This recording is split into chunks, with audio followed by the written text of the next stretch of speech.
This is a Film Stories original podcast. Hello, it is Ryan, and we could all use an extra bright spot in our day, couldn't we? Just to make up for things like sitting in traffic, doing the dishes, counting your steps, you know, all the mundane stuff. That is why I'm such a big fan of Chumba Casino. Chumba Casino has all your favorite social casino-style games that you can play for free anytime, anywhere with daily bonuses. That should brighten your day a little.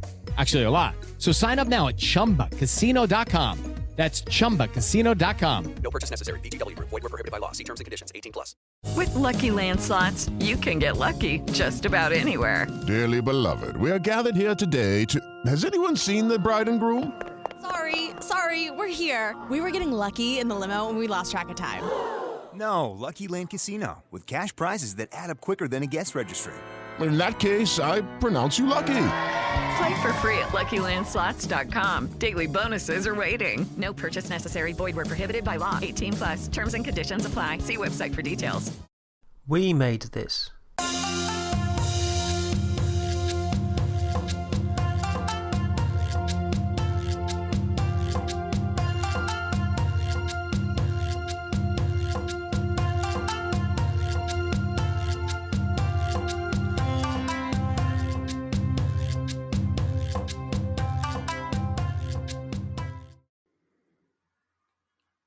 Welcome to the Japan on Film podcast. I'm your host, Perry Constantine, and welcoming a new guest today, and that is Jen Upton. Jen, how you doing today? I'm great. Thank you for having me. Well, thanks for coming on. I was glad to get your email. And before we get started too much into today's movie, why don't you tell people a little bit about yourself? I'm an American living in London. Grew up watching Japanese films. Worked in film and television in Los Angeles for many years. Decided I wanted to go back to school and get my master's and study film, and in particular study more Japanese film. So I ended up coming to London to do that because the people who wrote the books about Japanese cinema and taught the best courses were here in London. So I actually wasn't aware of that. That's interesting. Yeah. I had a great year. I studied cinema, Edo period art, and language for a year. Got my master's, was supposed to stay for a year and a half, ended up staying for 12, and I'm still here. So my first book is out now. It's called Japanese Cult Cinema, Films from the Second Golden Age, Selected Essays and Reviews. And a lot of the material in here comes from the research I did for my master's. And I either cut it down for the book or I expanded it. And there's also just some fun movie reviews too for some movies that I just really like and want to share with people. Very cool. Yeah, I was glad you mentioned that in your email, and I have not picked up the book yet. I've been meaning to, but it's just my TBR pile is insane. Okay. But one of the things I really liked about it when I got it is because I see so many of these books on cinema, these academic books, and I'm always like, oh man, I want to read these, but it's like, it costs like, the half the price of a PS5 plus like you got to sacrifice a kidney and then it's only available in hardcover. So then you got to pay the shipping cost to get it to Japan because we don't offer it in ebook. That's right. So yeah. So I was very excited to see that yours is just, you've got the paperback and you've got the ebook, and both of them are reasonably priced. So I'm definitely looking forward to getting them from that aspect as well. Oh, thank you. I hope you enjoy it too, because I kept it. It's not a very long book, but part of it is quite in depth. The middle part is quite academic, but like I said, there's a lot of fun stuff in here too. I wanted to balance it out, and I didn't want it to be something you couldn't take on a plane. I wanted people to be able to put it in their bag and go, oh, then I'll download this movie and watch it when I'm traveling, or I wanted it to be kind of an introduction almost, and a bit of a deep dive on the same side. So yeah, and I had a really good time learning how to publish and design the cover, and it's been a learning curve. It's been quite a year. Yeah. So you went the self-publishing route then on that? I did. Yes. Yeah. I've been doing that a lot too. Yeah, that getting that first one done, that's there's a big learning curve on that. I definitely know that from my own experiences. Yes. Uh, I'm going to buy some of yours too. oh, thank you. Thank you. Yeah. They're not Yes, academic definitely. stuff. It's just, pure pulp fiction stuff. So as long as you don't mind That's that. all right. That's right up Um, my alley. good. Great. Awesome. But so what are some of the movies that you cover in that?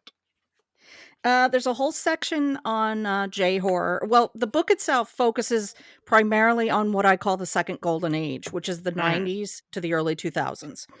Because as we all know, the 60s, post-war era, was when Japan enjoyed a very fruitful period of time of filmmaking, Right. and films that were distributed globally and enjoyed great success and won awards and Venice Film Festival and all these different things. Then there's a bit of a lull in the 70s Mhm. and 80s, with the exception of Miyazaki coming up at that time in the 80s. And then in the Mhm. 90s, when Quentin Tarantino kind of shone the light, I think, on some of these Mhm. films, IFC, Sundance Channel, all these channels started showing, more and more of these films. I fortunately lived in a city where I could actually go to the theater and see some of these newer titles, which was amazing. Mhm. But it did seem to me like the J horror boom, and also Takashi Miike beat Takeshi Kitano. Those guys were globally known. Mhm. And it sort of was the second golden age for Yeah. about 10, Yeah. 12 years. Mhm. So I focus on those titles from that period. Mhm. I've got a whole section on J horror, a whole section on Takeshi Kitano. We've got Roaring into the 90s, and there's a few the 90s Gamera films, the Shusuke Kaneko films. Mhm. And I love him. I think he did a great job. Um, and there's a few other just random fun movies that I saw Mhm.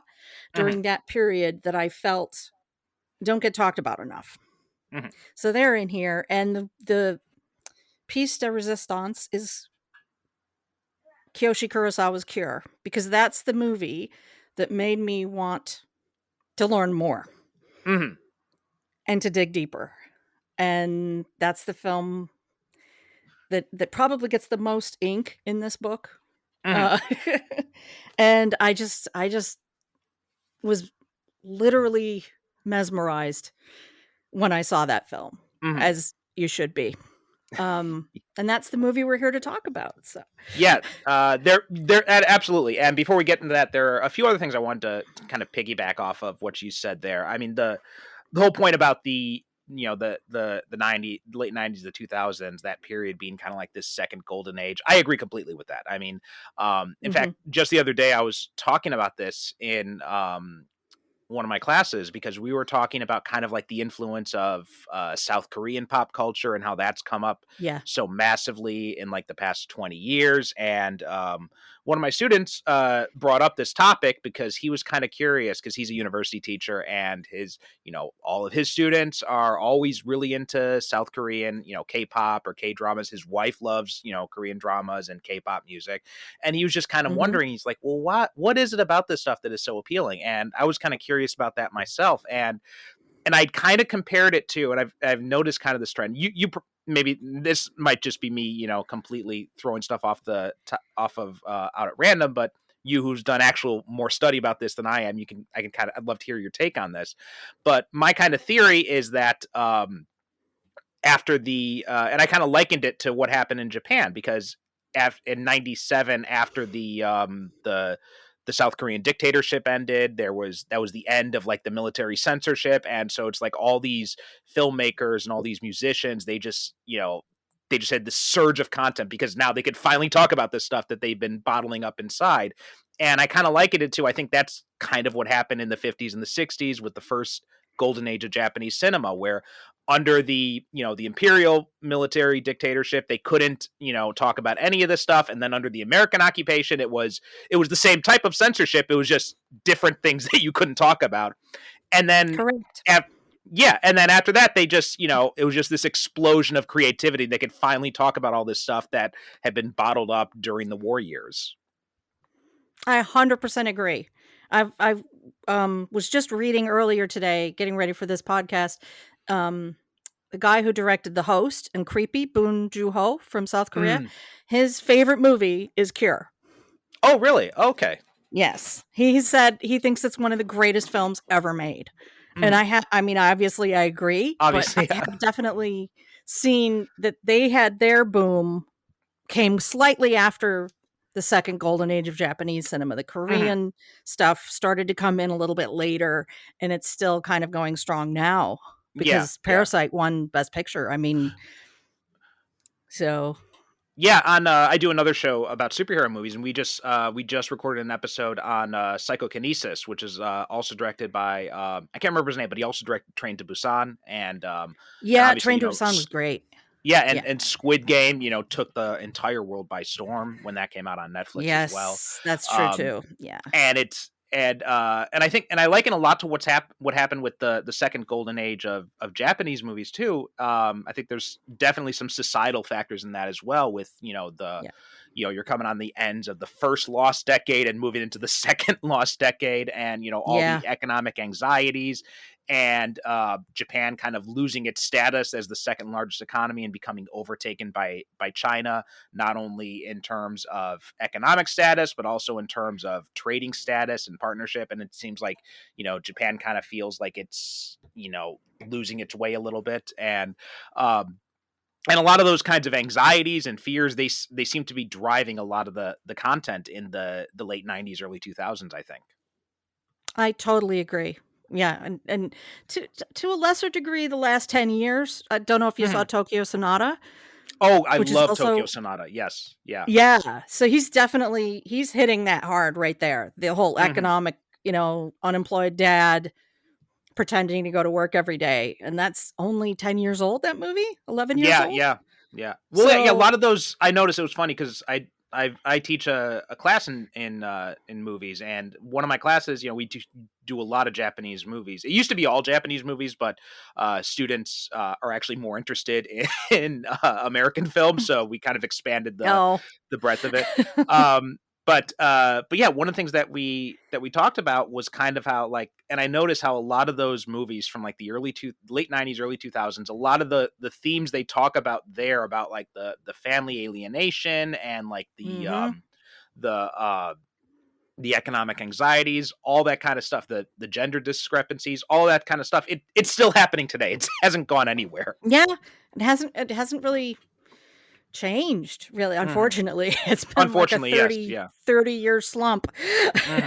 So yeah, I definitely, there's definitely a parallel there for sure Yeah. between But Korean film and Japanese. Yeah. yes.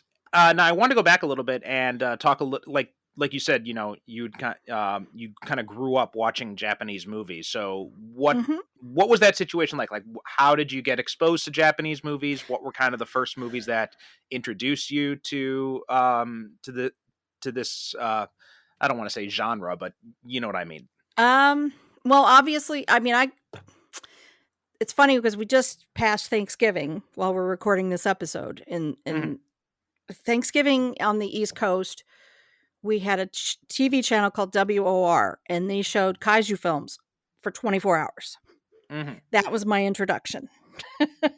And then me being a Gen X kid, I think I saw a couple of the later Godzilla films in the cinema. They would have been dubbed, but it would have been, proper Japanese Godzilla in the movie theater as a kid. Right. And then I got a little older and I saw some of the samurai films just randomly on cable, like Ron and Dreams and some of that stuff. And then I never really dipped out of it, but I kind of got into Italian cinema for a little while and Dario Argento and all that stuff. And then in the 90s, I dipped back in because I had a satellite dish and I could get Sundance Channel, IFC, and I could get NHK. So, which a lot of people couldn't, and I could. And so I just, I really jumped in and started watching not just the films, but the dramas and, all that stuff. So I was familiar with all the actors and all that stuff. So when you said you were able to get NHK, that stuff wasn't subtitled at all then, right? It was just pure Japanese language? You know what? It's a lot of it was in English.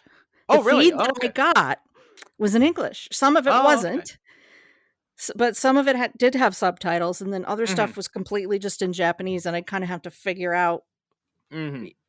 just what was going on because I hadn't studied Japanese at that point. So, Hmm.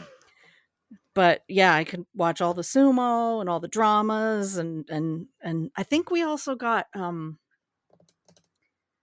not just NHK, but what's that other channel that has like an eye with eyelashes for a logo? Oh, is it like Um, Abemo or something like that? Or yeah, we maybe? used to get that Okay. for like 3 hours a night at 3 Okay. in the morning on our satellite for some reason in Los Angeles. Hmm. So that was pretty cool. Yeah. Okay. And every now and then they show films.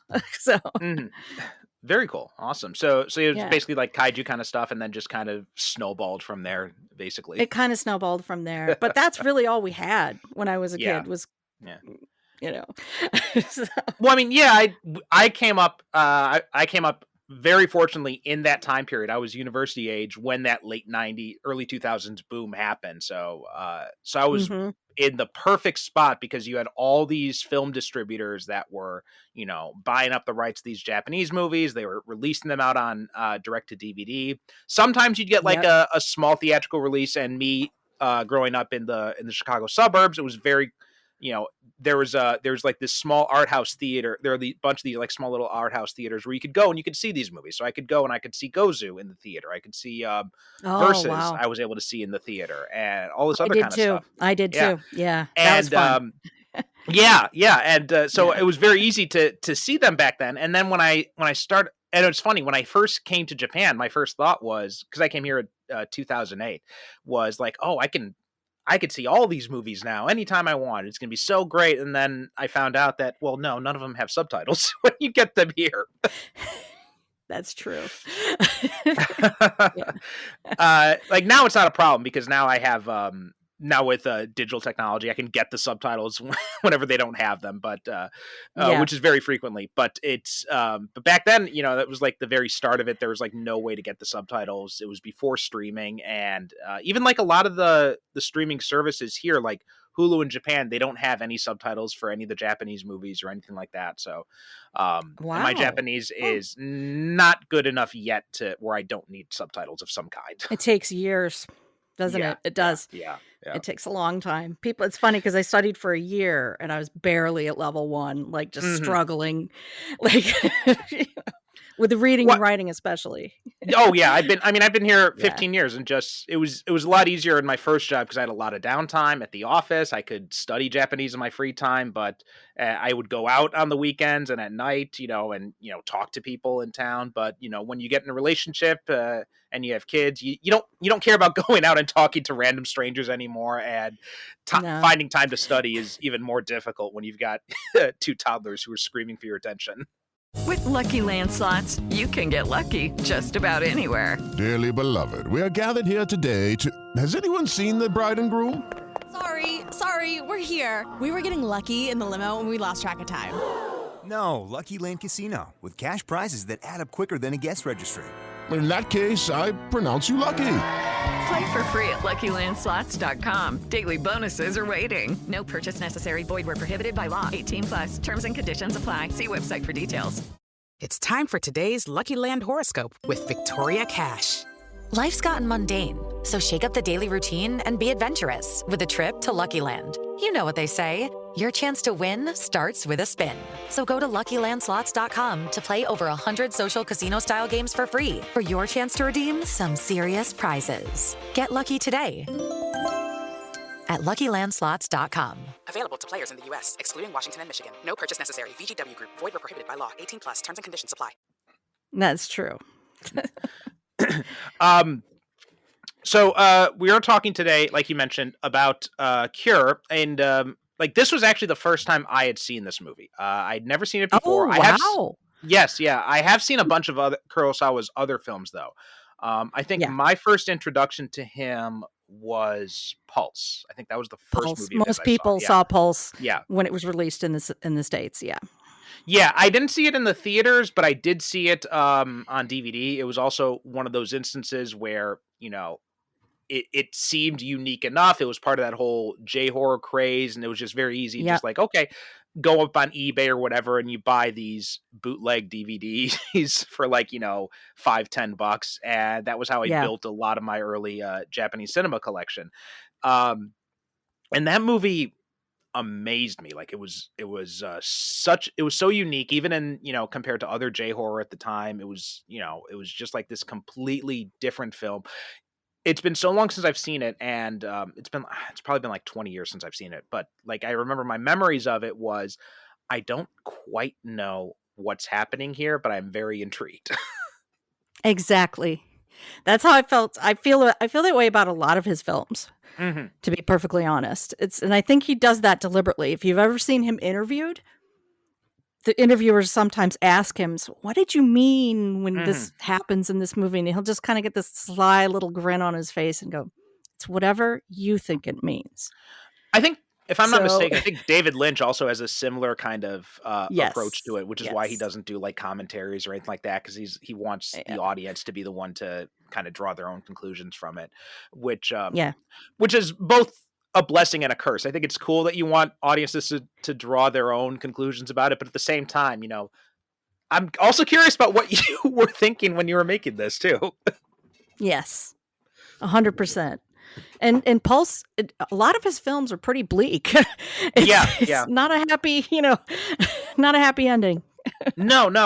And it's funny, like he came in through like kind of that J-horror craze, but then he branched out in a way that not a lot of those directors did. Like there are different tracks some of those directors take. Like you've got, like you mentioned, Takashi Miike, whose output has just been unbelievably diverse. Like he does everything. I mean, I remember when the Great Yokai War came out, and I'm just like, wait, Takashi Miike directed a family friendly movie? What is this? Yes.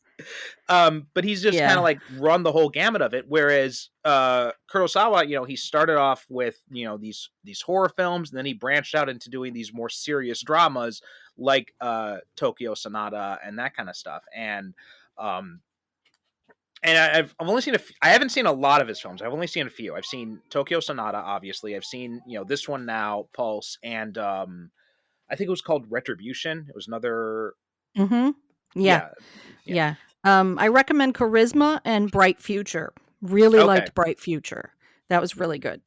There are a few other ones that I think I also seen of him, but I'm blanking on their titles right now.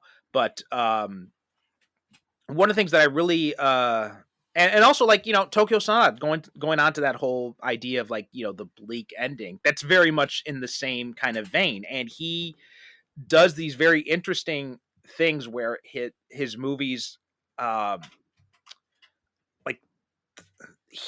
he how do I explain it? He's very, it's very disturbing, but not in the way that you expect it to be disturbing, if that makes any sense. Yeah. Creepy. That was the other one I was thinking of. That was another one I saw. Creepy. Yeah. I saw that in the cinema. Yeah. That one I saw because of my wife. We rented that about like, I think 2 years ago, and that was another one that just kind of like blew me away. This one I saw the first time late at night. I came home from work, and it had already started, so I missed the beginning. So I had no idea what was happening. It just drew me in. So the next time it was on, I set my DVR, and it was just like, Cure is such a deep dive. It's a horror movie, but it's also a police procedural. And it's people at the time compared it to Seven. I think it's 10 times better than Seven, because Seven is it is what it is. It's really good, but this has more going on. There's more subtext, like you say, about Japanese society, about repression, societal repression, and marital repression. And because Takabe, the lead guy, the detective, he's not a happy camper. He just bottles it all up and gets on with his job. And at the end, even though it's a dark ending, he's kind of freed.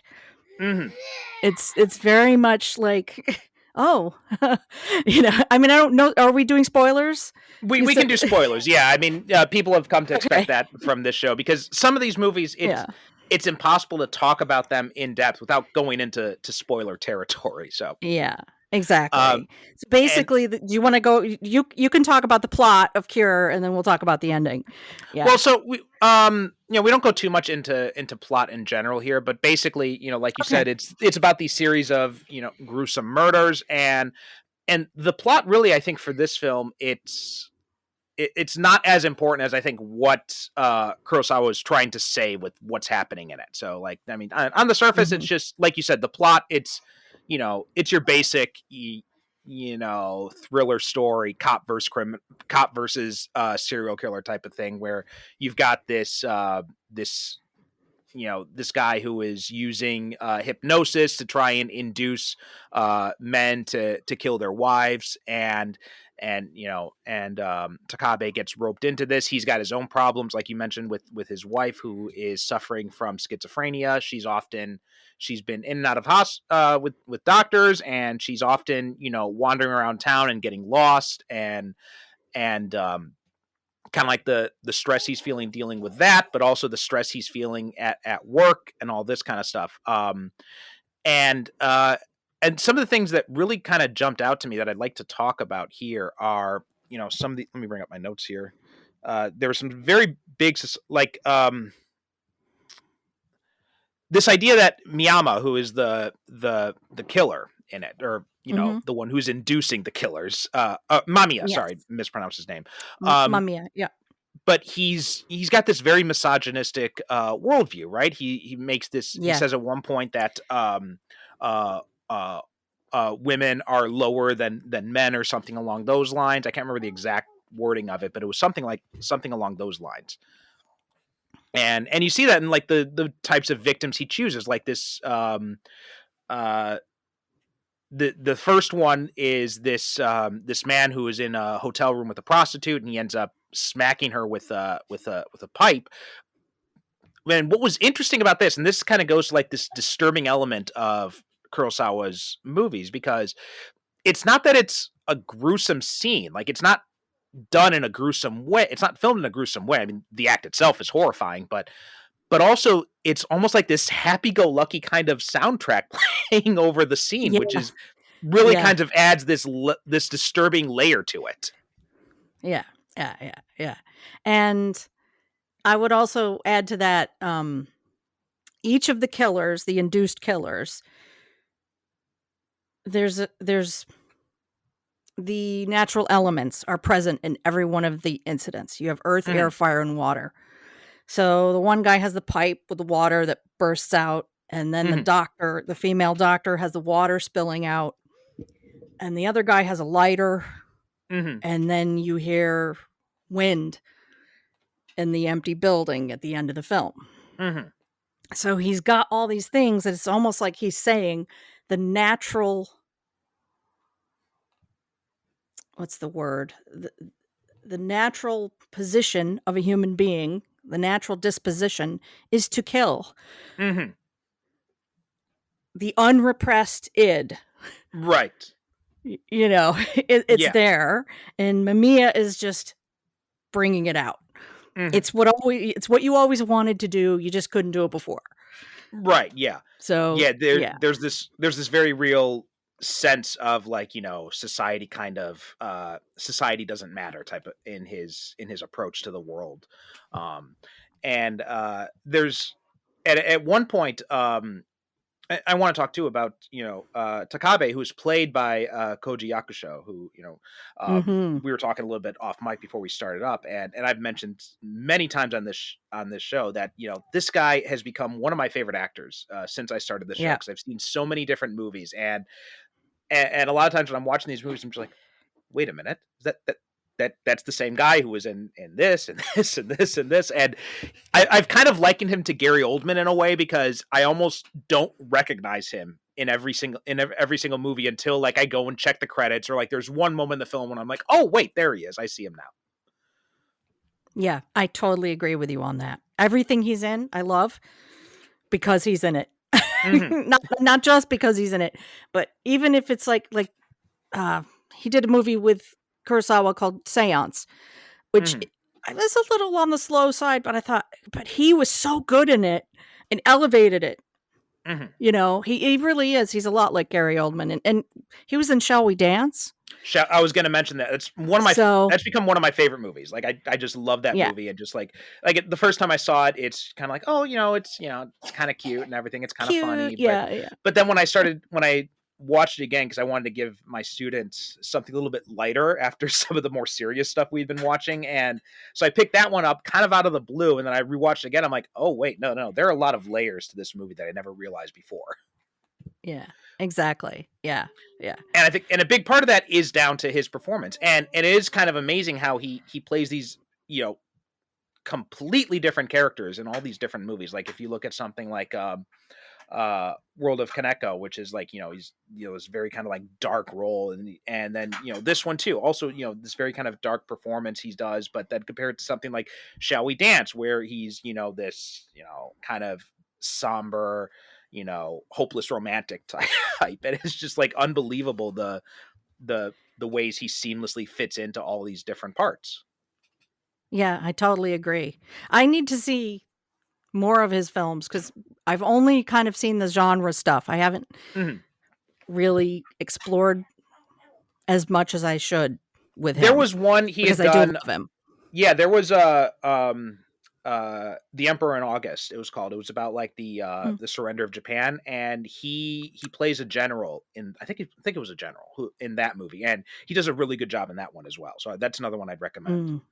And but one of the things he says when he has this kind of breakdown when he's talking with Mamiya, and he basically just comes out and confesses the fact that he is he's so stressed out about his wife, and he's so angry at her and all that, and that she says she's become such a burden on me, but then he also has the insight to turn it on himself as well, because he says this thing that I wrote this down, that he's been taught to never show emotion, and that really jumped out to me, because that's something that you see a lot of in not only Japanese society, but in a lot of societies in general, where this is idea that men are really constricted in the way we are allowed to express emotion. It's like we can only express anger or we can laugh, and that's it. Like anything else, it becomes like it's too womanly or whatever to show emotions like love, or to be sad about things or anything like that. Everything else has to be bottled up inside. And I think that scene where he just kind of explodes is a really good illustration of what the dangers of that.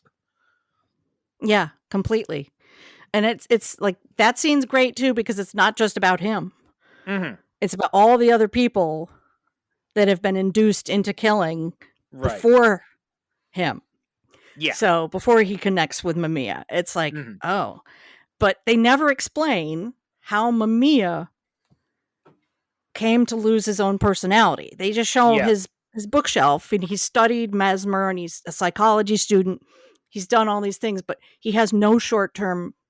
He has short-term memory loss. He cannot remember anything from minute to minute. So it never really clearly.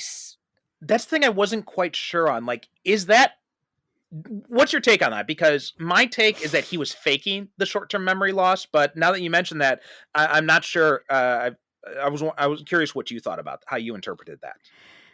I felt like he wasn't faking it. I felt like something happened to him.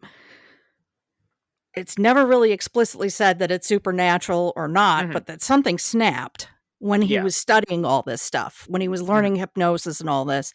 And maybe he himself is in a constant state of hypnosis. And we don't really know if Mamiya is even his real name. Like, I mean, it's sort of like he doesn't really, even when he's dying, he doesn't really remember a whole lot. It's all he knows is that he has to do this. He's compelled to do this. It's almost like he's possessed by Mesmer, or the first Japanese guy who studied Mesmer. Like but it never goes there. It's not a possession film, but at the same time, there's like this little weird feeling that you get when you're watching it. Like, what's going on? Like, Who is it's this almost guy? Where did he it's grow very up? Like, it's very similar to Ring, another J horror, in that, and there's this idea of almost like this kind of mimetic curse that's being passed down, and it's like this. yes. It's like, this whole idea of like madness being contagious or something like that, and I mean, obviously it's I didn't read a supernatural meaning into it. I just think it's kind of more of it's using that more of a societal metaphor as opposed to like a supernatural thing like in Ring. Yeah. But you could do it in a supernatural reading of it too, I guess. Either way too, it works. Either way it works. Yeah. Yeah. And it, but also what I was thinking too is, I wonder if it's not even really important where Mamiya comes from, because he's just kind of like the catalyst for all this stuff that's kind of bubbling I think under the that's what it surface. is. Yeah. And so it, in a lot of ways I liken it to a lot of stuff. And, it's funny. I look at some of these movies and notice that in some ways, there's like a prophetic element to some of them, because we see a lot of this kind of stuff. And also there was some influence, I believe, by the sarin gas attacks. I know it definitely influenced the title, because the original title of it was going to be Evangelist, but they changed it because of the sarin attacks. But that was something that was, cults were huge in Japan. Even today, they're still pretty big. And so there is this idea of like people searching for something, like they know there's something wrong in society, something's not working the way it should. And so they're seeking out and they end up getting, brainwashed or possessed or influenced. And I liken it a lot to what's been happening in recent years in a lot of Western democracies, with like the rise of the alt-right and the resurgence of fascism. There's very much the same in a lot of the anti-LGBT rhetoric and all that kind of stuff. There's a lot of this idea of men losing their power, and because they've been forced to bottle up their emotions so much, now they're kind of like, exploding with anger. And I think that seems to be kind of what's happening here in a lot of cases too, because like you said, after he has that explosion, and it's never in. And I found out a lot of people said they weren't exactly 100% clear on this, but we find out that his wife his wife gets murdered in the end in the hospital, and then he's just kind of relaxed and sitting in that diner by himself, and he seems completely at ease. So it's almost like this sense of, now that rage has been unleashed, now there's this peace that comes over them. Yeah, I assume he killed her. I assume too. Yeah, we don't see it, and we're not sure when. Like, was it in that scene where he explodes that he becomes under Mamiya's spell, or was it later when he kills him and he puts his hand up and does the X? Mm-hmm. It's probably then, when they're in the barn. But he's he's kind of being seduced by him a little bit earlier in the film. So, yeah, it's really interesting. Yeah, I think that's what that anger explosion really kind of signifies. It shows that something in him is that Mamiya is breaking him, and then I took it as when Mamiya does the X thing right before he dies, that was completely infecting him, and that's when it had been kind of passed on. Yeah, he's the new Mamiya. Mm-hmm. So I assume now he has the power to do it to other people, right? Although they never show it. Well, we get a hint of it at the end in that last scene with the diner. Just a hint. Yeah. Just that briefest of hint. And which is very much a kind of blink and you miss it moment. Yeah, very much so. Yeah. And the other interesting one I thought was the doctor, the female doctor, because he kind of goads her into all of these other doctors that are men. They don't respect you. And it's it's all there in her head. He's just pulling it out like a therapist would. And then she goes and does her thing. So yeah, there's a lot of like, I think the screenplay taps into, you hit the nail on the head. It's like a lot of stuff that people carry around that maybe we didn't talk about prior to the pandemic, which is ironically contagious. Right. Yeah. Post-pandemic, all this shit, is coming out. And it's absolutely. Yeah. There is I don't know if you listen to it, but Chris Hayes has a podcast called Why Is This Happening? And I think it was like maybe it was, it's been time is a flat circle to me now. I can never keep track of stuff. But it may have been last year, it may have been several months ago, but I remember he did this episode with I think it was with a psychiatrist talking about, or a sociologist, I can't remember exactly, and it was kind of like this question of like, why is everybody so crazy after the pandemic? Yeah. I wonder that on a daily basis walking through my neighborhood. So here in London. It does feel like we are kind of reaching a kind of a tipping point in society, because I think it is kind of like, granted, I'm very biased on this because I am a socialist, but I do feel like a lot of this is just kind of like these anxieties built up under the stress of late stage capitalism is just, much like we saw happening in like in the 30s and the 40s with the first rise of fascism.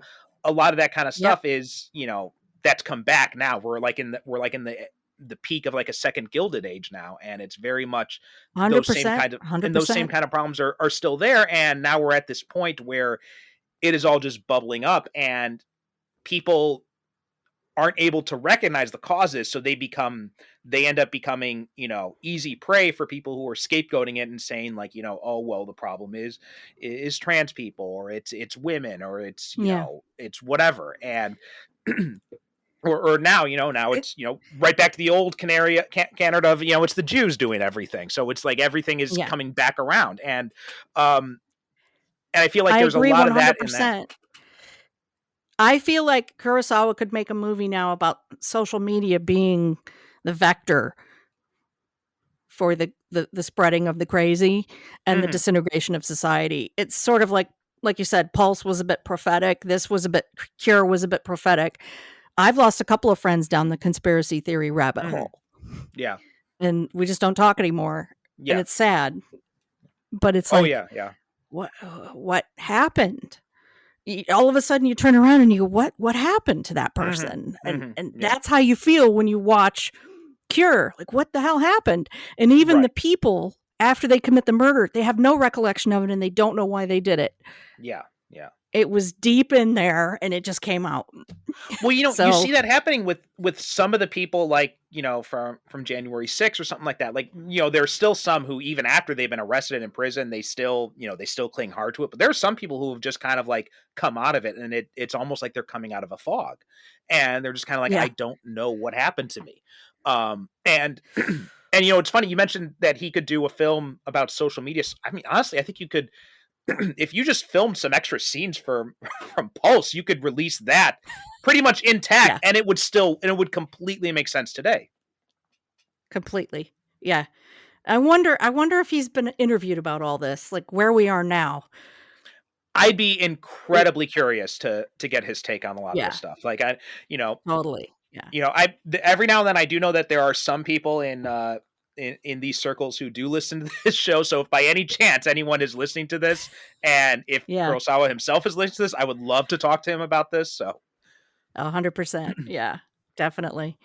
Yeah. He's definitely, I think, they gave him a retrospect at the British Film Institute a while ago, where they showed not all of his films, but they showed a few of his films. And I think he's probably going to be remembered 20, 30 years from now is one of the most important of the second golden age. Oh yeah. If not the most important with Kitano, Kitano too. I'd also add Cordeada in that too. Yes, definitely. And Miike. Who again absolutely. is Miike is, I have endless appreciation for Miike, because his movies were the ones that really kind of led me down this rabbit hole in the first place. It was, watching Audition and that kind of and then from Audition to then someone recommended Gozu and said like, oh yeah, you liked Audition. Well, that director has another movie that's in theaters now. And then from there it was just kind of like, I have to find everything this guy has made, which is a steep hill to climb, because he's done an insane amount of movies. I feel the same way. I feel like I look at the list and go, oh, do I have time? Yeah. To commit? Because it is a commitment. So, yeah. Now, you said you wrote a lot about a cure in your book. Are there any other things that you wanted to specifically mention that we haven't talked about so much? I kind of want to turn it over to you because one of the things I was curious about, and I meant to look this up, but I just kind of got pressed for time. But the Bluebeard connection, right? Because there's the scene in the opening where his wife is talking about Bluebeard and the story of that. I was wondering kind of like the thematic significance of that because I've heard the story of Bluebeard, but it was so long ago that it's very vague in my memory. That's interesting. I didn't really tackle that at all when I did my research. I went for a semiotic analysis more. Okay. So I went through, the third meaning, and the obtuse and all that stuff and kind of looking at it from that point of view. But that's a really good question. That's worthy of another bout of research. So for sure. Yeah, definitely. But mostly I wrote about the earth, air, fire, and water aspects of what he was accomplishing, what he was trying to accomplish, and what he did accomplish. Okay. Because I hadn't seen when I wrote that particular essay, I hadn't seen a lot of people notice that so much when they were reviewing the film or analyzing the film, and it's right there. I mean, yeah. I'm one of them. Like I mean, granted, I've only seen this one time so far, but now when I watch it again, I'm definitely going to be on the lookout for that. But But yeah, I definitely did not notice that the first my viewing on it. So that's a very interesting. I think it was the second or third viewing. I went, oh, he's got lots of stuff going on here. Like when you break down the shots and go, okay, there's fire here, there's water here. Every killing has a natural element behind it. Right. So which kind of, like I said, I think what he was trying to say is that, this is the natural thing for these people to do. So killing is as natural as air and fire and water. So yeah, I was also wondering about the X itself, the cross mark, and also the title too, because the movie is titled Cure, and do you have any thoughts about what the meaning of the title is? Yeah, I get into in the book a little bit about, I think the way I felt watching the film myself was that even though these people were hypnotized into killing, in a way they were cured. Okay. Of their he's happy, like you said at the end in the diner. He's chilled out. He's the happiest he's been in a long time. So it's almost like releasing all that rage, all that angst, whatever it is that's going on. It cures these people in a way, even though they're going to end up in jail. Right. Psychologically, they're better off. And there's an aspect of Mamiya that he feels like he's doing good, I think. I don't think Mamiya sees himself as a bad guy at all. I don't. No, absolutely not. Well, and he seems fascinated with Takabe because Takabe is the only one who opens up to him. So it's really interesting. Which might be a reason why the effect is different on Takabe than it is on everybody else, because everybody else, they kind of like fall under Mamiya's spell and then they kill, and then it's like it's over after that for them. And then, they're just horrified by what they've done. They don't understand what it is, but Takabe, it seems like he understands, and that's why he kind of gains the ability. Yeah. He's much more self-reflexive and more willing to admit that he's a flawed human being. And I think that's what fascinates me. He's like, oh, tell me more. There's also this line that time you see. Oh, sorry, go ahead. Sorry. It's the first time you see Mamiya kind of even act interested in one of his projects, as it were. So.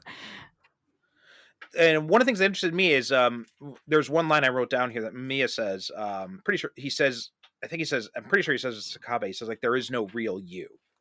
Right. And I just like that kind of jumped out to me, because I'm like wondering, like, what are they trying to say about that? Is it like this idea of who he really is just kind of like these societal expectations on him. Like, he's a cop, he's a husband. He has to keep those two worlds completely separate. And it's, and again, going back to the whole idea of, you're not allowed to express your true emotions. There's a lot of different ways you could read that, I think. What kind of was your take on that?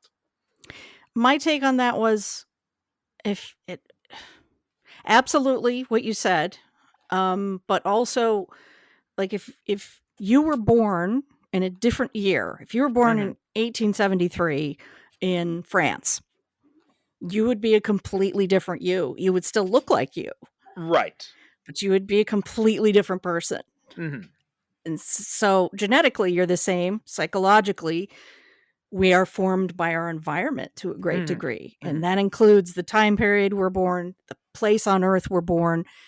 If you're born in a cold environment versus a tropical environment, you're going to do different things. You're going to learn and eat different things and socioeconomic environment and all that. Yeah. All of that. So really, each of us is only who we are because of the exact moment we're born. Right. So I think that's kind of what, maybe I read too much into it. I don't know. No, that's making a lot of that's making a lot of sense to me now, hearing you say that, because it also fits because, like we said, Mamiya, he has no short-term memory, so he doesn't really have a real personality as a result of that. And then you look at these, and these people that he brainwashes, like we've said, it's like they change into a completely different person. And when they come out of it, it's almost like these killings were done by someone else, like a complete stranger. Like they don't recognize themselves in those murders. Yeah. Yeah. And that's also a bit prophetic too, because in the last couple of years, I've noticed a lot more attention being paid to dementia. And, people like Bruce Willis, they're younger when they're getting it now. And that's what it is. If you've ever talked to a person who has dementia, it's like, they're not there. That person that you knew is gone. And then all of a sudden they'll snap out of it and they're there for a few minutes. And you can see it in the eyes. And then all of a sudden it just goes blank again. Yeah. So it's, the brain is the brain. Yeah. But I mean, I've never experienced that firsthand, but it's a similar thing too with like Alzheimer's patients. From what I've heard from people who have family members who have suffered from Alzheimer's, they describe it exactly like that. It's like they're completely gone, and there's these brief moments when they come back, and then they're gone again. Yeah, and they're the people that I've been around who've had it, their long-term memory is spot on. Sharp as a tack. They can remember stuff from 1945, but they can't remember what they had for lunch. You're saying a lot of this because this is getting a little bit personal here. My brother passed away recently, and one of the things that struck me. Sorry. Thank you, but one of the things that struck me in some of our last times we talked to him, because we went back to the States over the summer, and he was supposed to come down and stop by for my wife and I we had our wedding ceremony at that point, because that was the first time we were able to with the pandemic and two kids being born and everything. And I had talked to him like the night I arrived. I talked to him on the phone, and and then I think it was like a week later, he called my sister and he had asked if I was in town yet. And it's like, yeah, you talked to him last week when he arrived. So there was that kind of stuff. And just like when I was talking to him in some other places, like there was this constant repetition in a lot of what he was saying. Like like conversation was going on. He was like telling me stuff he had just finished telling me 5 minutes ago. But you're right. When he talked about like long-term memory stuff, like stuff that happened decades ago, it was spot on. He knew it was sharp as a tack. Yeah, exactly. Yeah. It's just so interesting. I'm not sure how or why Kurosawa even comes up with the ideas that he does. It seems like he has an acute awareness of not only the filmmaking process itself, which he's technically a genius, but what's going on in society, not just in Japan, but globally. Just the human condition, which is what makes a great filmmaker. Yeah. And the other thing I wanted to talk about was the symbol, right? The kind of like X mark, because it's It's interesting because I'm looking at the different posters, and even in the posters, it's depicted in different ways. And sometimes it's depicted more as like a standard X. Other times it's slanted, and it's almost like it's a skewed cross. I was wondering if you had any thoughts about any significance behind the symbol. Given that the original title was it the Evangelist? Evangelist, yeah. That would have changed that symbology. Mm-hmm. It's interesting. Just by changing one word, he changed a lot of the meaning. Isn't that really interesting? I the first time I saw it, I thought it's kind of like solving for X. X can be anything you want. Oh, that's a good point. Yeah, I hadn't thought about that. But yeah, that's in a math, very good point too. Because when Twitter turned into X, the first thing I thought of was this film. Like, oh my God. There's another prophetic aspect of it. Jesus. This is not good. This is really not good. And I wonder, did Elon Musk see this film? Because this is messed up.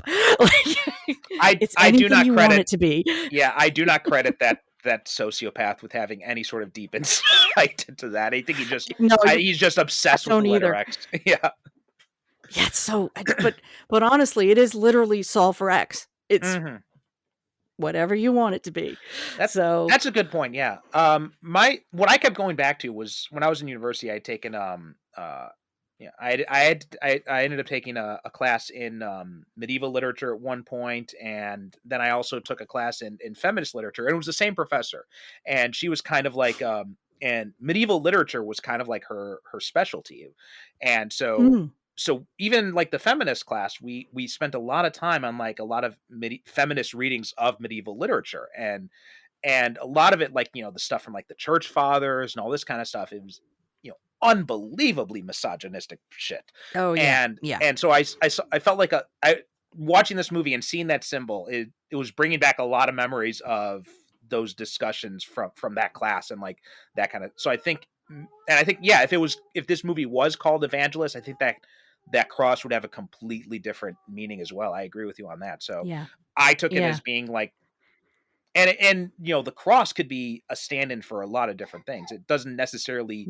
have to represent straight on Christianity, but it could also just be, the influence of Western society in general. That could be a factor in there with, because especially in terms of like, male psychology and like male behavior.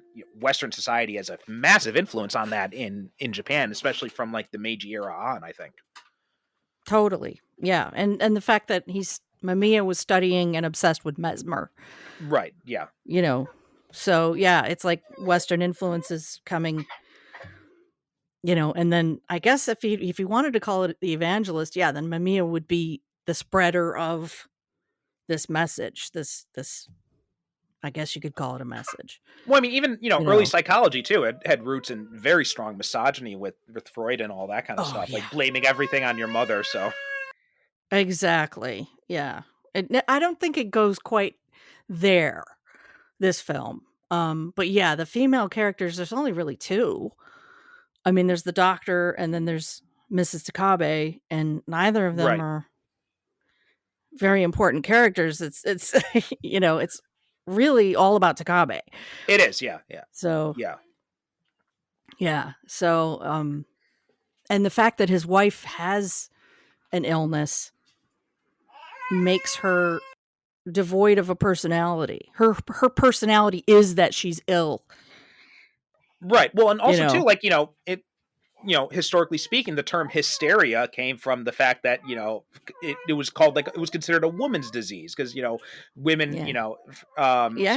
so yeah, that whole aspect of it as well. So there's a lot of that too, like this whole idea of, especially too, like, the fact that he's saying like, my wife is a burden on me and all that kind of stuff. But really, it's like, well, dude, why did she go crazy? Like, what was the situation in your life where because, I'd imagine, a situation where, a woman is, a housewife or whatnot, and she's being ignored by her husband that's enough to make you go make you snap.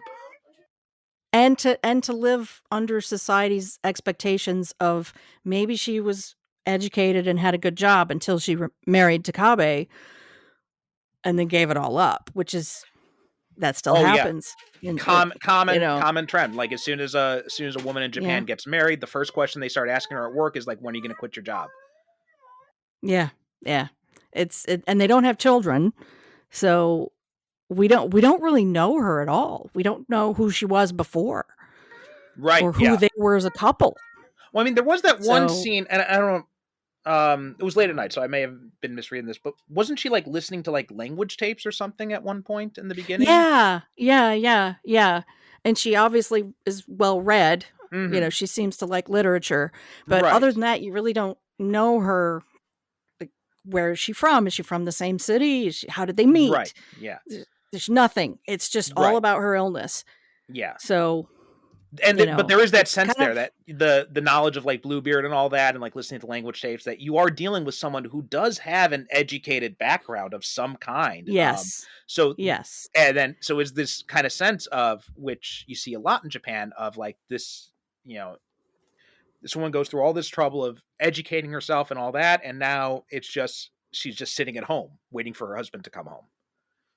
Yeah. Turning the washing machine on over and over and over again, which was definitely symbolic. Oh, yeah. It was, he turned it off, she turned it back on, and it was like, you're supposed to assume it's because she doesn't maybe remember she did it, but I think it's almost like robotic activity. She's done it so many times. Right. That this is what she thinks she has to keep doing.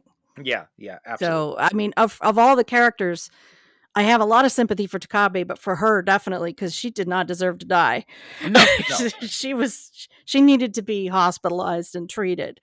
That's another thing too, is just like the way that Japanese society treats mental illness, right? It's just kind of like this idea of, I mean, I do, in some ways, Takabe is a little bit more forward thinking than a lot of people in Japan in this way, because he does, admit that, getting her this doctor has helped her, has made her better. He does. But a lot of times it's just kind of like we ignore the problem, or when it gets too bad, then we just lock them away in a mental hospital and we just pretend they don't exist anymore. That happens a lot here. Yeah. And that's it's very sad. That's the sad part of the movie is, in a way, her death cured her. So she's cured too in a weird way. She's dead. She doesn't have to suffer anymore. He doesn't have to suffer anymore. Mm-hmm. It's kind of a weird. You'll see this a bit in Bright Future, his other film. There's the dark part of the ending, but there's also this odd, like you said, like odd upbeatness. Mm-hmm. This was inevitable, and it kind of worked out. So even though it's dark, it's he has a tendency to do that in his films, where there's like, I shouldn't feel happy for Takabe, but I kind of do, right? At the end, and there's also this kind of sense of like this, the cure being worse than the disease type of thing, where it's, this is the best cure we can come up with, given what society is giving us access to, because society is not willing to make the changes that it needs to prevent these kinds of problems from happening in the first place. Yeah. And it's just going to continue with him. Mm-hmm. And then eventually, you assume after a few years, he'll find somebody else to pass it on to. Right. And this is never going to stop. Exactly. So, I would have liked to have seen a sequel, to be honest. I'm not a huge fan of sequels, but I don't know. The continuing adventures. I think it'd be interesting. I'm of two minds of that. Like, I think it would be interesting, like you said, but also I think of The Ring and how perfect that ending was, and then we got a sequel to it, and like it just did, and then you realize like, no, the way that it ended was actually just fine. We didn't need to hear it. It was fine. Yeah. The books were a bit different. I don't know if you read the books, but no, I have not. Yeah. The books. I cover that in my book too. The things that were changed in the adaptation process. Oh, okay. All right, that's good. So and a lot of it has to do with,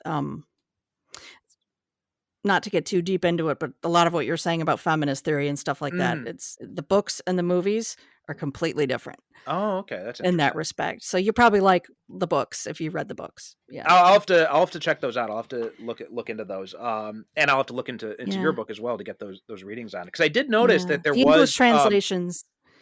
Yeah, are I did very notice good. The English translations. Yeah. Because one of the things I noticed about that, and we're getting into moving out of Cure territory now, so we'll be Yeah, I wrapping know. this up but I did want to. But we covered. And I think it was our first episode with the new guest format is we covered the Ring movies, the original Japanese one and the American adaptation. One of the things I noticed watching them back to back was just how much the American version really made they did a lot of care in adapting the story to an American context compared to some of the other J-horror remakes where they just kind of like took the story and just plopped it into an American city. Yeah. But they made a lot. There was like a solid effort, and and one of the things I did notice was like the treatment of women in each version. Like in the Japanese version, the main character, she becomes almost like a supporting character in her own story with the ex-husband. But in the American version, Naomi Watts' character, she stays firm and strong pretty much throughout, and she remains like the focal point of that story. Yeah. Interesting is the character in the books is a man. The reporter character is a man? Oh, okay. Yeah. And he has a little girl instead of a little boy. Ah, that's interesting. It's really interesting. Yeah. So go ahead and read those books and the books are very different from the films in terms of the sequels and stuff. They're really different, but you will enjoy them. I can tell from talking to you. Was there any final things you wanted to say about Cure? Anything that we did not touch on so far? If you haven't seen it, see it. Okay. So it's a good point to end on. So Jen, it was a pleasure having you on. Why don't you tell people where they can find your book, where they can find you on the web, anything like that? Yeah, you can find my book on Amazon or Barnes & Noble, ebook version, the print version. I also have an Etsy shop where you can get it directly from the source. My website is jenuptonwriter.com. I also do ghostwriting. If anybody needs a writer or a proofreader or an editor, call me. And I'm also on occasionally, a few times a year, I am on the Groovy Doom Drive-In Asylum YouTube channel watching scary movies with the hosts. Okay, awesome. We'll have links to all that stuff in the show notes, so please make sure to check out that stuff. As for us, japanonfilm.com is the website, and we are Japan on Film on the socials. That's mostly Instagram, Twitter, or technically not so much Twitter these days. We're technically there, but I don't, as previously mentioned, he's a psychopath, so I try not to spend too much time on there.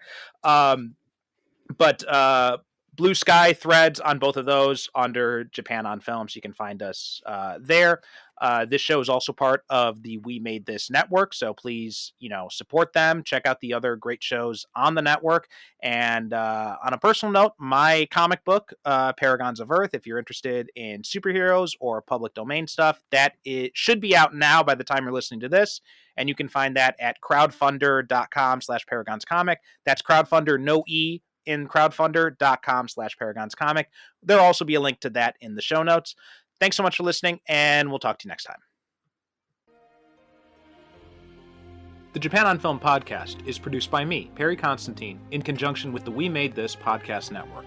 Visit japanonfilm.com for show notes, episodes, merchandise, and information about being a guest yourself. You can also reach out to me on the website's contact form if you have questions or comments about Japanese movies or the show itself. Follow me on Twitter and Instagram at JapanOnFilm.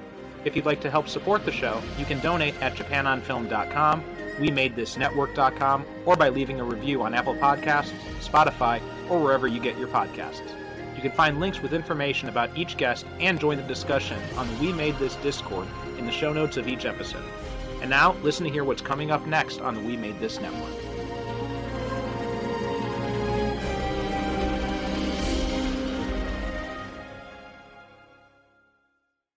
Do you like crime stories, books, and people talking about those things? Then you should check out the Read and Buried podcast. A murder? A murder. Oh. I'm Frankie. And I'm Sarah. And in each episode, we pick a different theme and surprise and delight each other with a cheeky little review. As you started reading it, I was like, this sounds like a romance novel. And then you got to monstrous crime. Yay, there it is. That's what we're here for, isn't it? We're also regularly visited by many talented and best-selling authors, including the likes of Chris Whitaker, Elizabeth Haynes, Emma Stonex, Fiona Cummins, and a whole lot more. I obviously listened to the podcast, and I listened to you interviewing Chris Whitaker, and I thought, oh, hey, that sounds like a really good fun podcast. If you like your crime books with a big side of silly, this is the podcast for you. Listen to the Read and Buried podcast right now, brought to you by the We Made This network. 3 rings for the elven kings under the sky. 7 for the dwarf lords in their halls of stone. 9 for mortal men doomed to die. 1 for the Dark Lord on his dark throne. In the land of Mordor, where the shadows lie. Welcome to One Rules Them All, a Lord of the Rings podcast on the We Made This podcast network. Myself, Luke Winch, and my co-host Baz Greenland will be exploring the new Amazon Prime series, The Rings of Power. Week by week, we should be analysing each episode with a foray of guests. We have also been revisiting the Peter Jackson films and looking at them from a new perspective. So join us every week as we discuss the world of Tolkien and the Rings of Power. 1 podcast to rule them all. 1 podcast to find them. 1 podcast to bring them all. And on the We Made This network, bind them.